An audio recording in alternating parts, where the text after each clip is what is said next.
Hello दोस्तों, मैं इस वीडियो में डॉक्टर स्टोन के सीजन 1 एपिसोड 2 को एक्सप्लेन करने वाला हूँ। पिछले एपिसोड में हमने देखा था कि एक मिस्टीरियस ग्रीन लाइट ने पूरी ह्यूमैनिटी को पत्थर का बना दिया था। आगे 3700 साल बाद ताइजू और सेनकू पत्थर से आजाद हो जाते हैं। सेनकू और ताइजू को 1 साल एक्सपेरिमेंट करने के बाद सफलता मिलती है। वो अल्कोहल और नाइट्रिक एसिड से बना लिक्विड को पत्थर की चिड़िया पर डालते हैं और चिड़िया उड़ने लगती है। अब वो किसी को भी पत्थर की मूर्ति से जगा सकते थे। सेनकू सबसे पहले किसी को जगाने का मौका ताइजू को देता है। सेनकू को भी पता था कि ताइजू सबसे पहले यूजुरिया को ही जगाने को बोलेगा और सेनकू और ताइजू यूजुरिया के स्टेचू के पास जाते हैं। ताइजू के लिए ये मोमेंट बहुत इमोशनल था। 3700 साल बाद भी उसके दिल में वही फीलिंग्स थी। सेनकू यूजुरिया पर लिक्विड डालने ही वाला होता है, तभी ताइजू सेनकू को रोक देता है। क्योंकि यूजुरिया ने कुछ पहना नहीं था, इसलिए ताइजू यूजुरिया की मूर्ति को उठा लेता है। वो कहता है हम इसे कुछ पहना के जगाएंगे। तभी जंगल से एक डरावनी गरज सुनाई देती है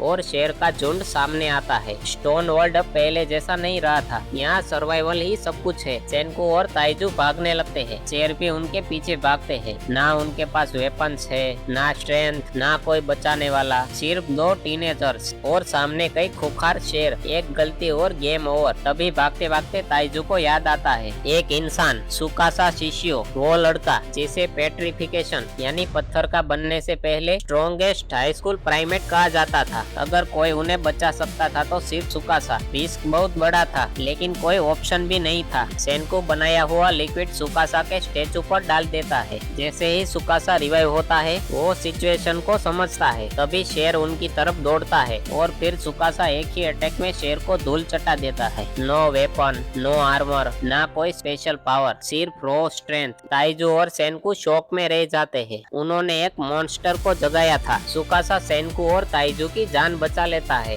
जो मॉन्स्टर जैसा है। सेनकू सोचता है कि अगर ये लालच से भरा इंसान निकला तो ये कुछ ज्यादा ही ताकतवर है। पत्थर की दुनिया में बिना बंदूक के इसे हराना नामुमकिन होगा। लेकिन अब सुकासा ग्रुप का तीसरा मेंबर बन चुका था। शुरुआत में सब कुछ परफेक्ट लग रहा था। सुकासा ने हंटिंग करने की, खाना लाने की और दोनों को प्रोटेक्ट करने की जिम्मेदारी अपने ऊपर ले ली। आगे सेनकू सुकासा और ताइजू से सवाल पूछता है कि टेक्नोलॉजिकल सिविलाइजेशन के लिए सबसे ज्यादा जरूरी क्या होगा। तब सुकासा स्टील और ताइजू मोबाइल कहता है, लेकिन सेनकू कैल्शियम कार्बोनेट का नाम लेता है, यानी चूना। सेनकू कहता है कि सेल्स को पाउडर में बनाकर हमें चूना मिलता है, जिसके 4 सबसे खास तरीके हैं इस्तेमाल करने के। पहला एग्रीकल्चर में, दूसरा कंस्ट्रक्शन में, तीसरा साबुन में। ये बात सुन के सुकासा सेनकू की तारीफ करता है। वो कहता है कि मैंने तुम जैसा होशियार नहीं देखा। तब सेनकू को सुकासा के इरादे पर शक हो जाता है। फिर ताइजू आकर चूना को इस्तेमाल करने का चौथा तरीका पूछता है। तब सेनकू नहीं बताता। तब वो कहता है कि मैंने चूना के सिर्फ 3 ही तरीके बताए थे। इस बात से सुकासा को भी शक हो जाता है कि सेनकू कुछ छुपा रहा है।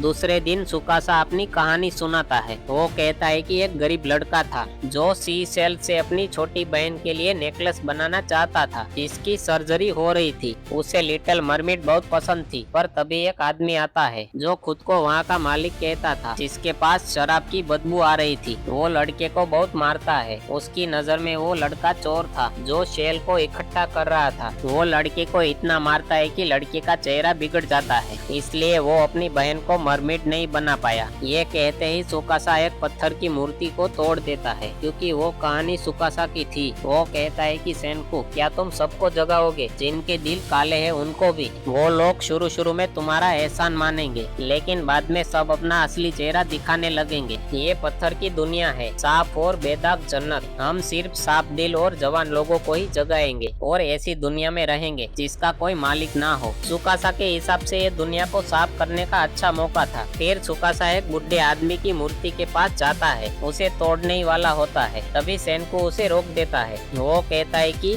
मैं टेक्नोलॉजी को चाहने वाला लड़का हूँ, जिसे मैकेनिक, स्पेस और एनिमेशन उस तरह की चीजें एक्साइटेड करती है। मैं साइंस की ताकत को इस्तेमाल करके हर एक इंसान को बचाऊंगा। एक तरफ था सेनकू जो साइंस से सिविलाइजेशन को वापस लाना चाहता था, और दूसरी तरफ था सुकासा जो पूरी दुनिया को नए रूल्स के साथ बनाना चाहता था। दोनों का गोल ह्यूमैनिटी था, लेकिन रास्ते अलग थे। और इसी क्लैश से शुरू होने वाली है डॉक्टर स्टोन की असली कहानी। अगर आपको ये एपिसोड पसंद आया हो तो वीडियो को लाइक और चैनल को सब्सक्राइब करना करना मत भूलना। मिलते हैं एपिसोड 3 के धमाकेदार एक्सप्लेनेशन में।